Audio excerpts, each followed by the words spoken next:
સો આ સર એક પ્લેસ છે, આપણે ડોગને શીખવાડ્યું છે કે કોઈ પણ ઘરે આવે કે ડોરબેલ વાગે બસતો ત્યાં જાય એના કરતાં તમે એને કમાન્ડ આપો ને ત્યાં જઈને બેસી જશે. કઈ છે પ્લેસ ગયો ડાઉન, ગુડ બોય, સ્ટે. આવી રીતે તમે ધીરે ધીરે ધીરે એનો ટાઈમિંગ ડ્યુરેશન વધારી શકો.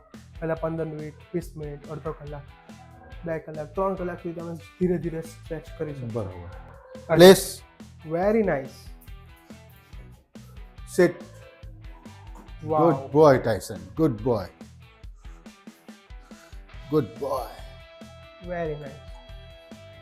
સ્ટે. આપણે ઘરે અંદર આવીએ ને બહુ જ એક્સાઇટમેન્ટ થઈ જાય, આપણા ઉપર કૂદાકૂદ સ્ટાર્ટ થઈ જાય કે કોઈ વડીલ આપણી સાથે આવતા તો બેસ્ટ છે એને પ્લેસ કરાવી દો, સ્ટે કરાવી દો. એ થોડોક શાંત પડી જાય, આપણે લોકો થોડાક સેટ થઈ જાય, પછી એને રમવા માટે બોલાવો. એમ કહેવાય ને પાવરફુલ કમાન્ડ તમે કહી શકો પ્લેસ. ઘરની અંદર બહુ જ યુઝફુલ થાય.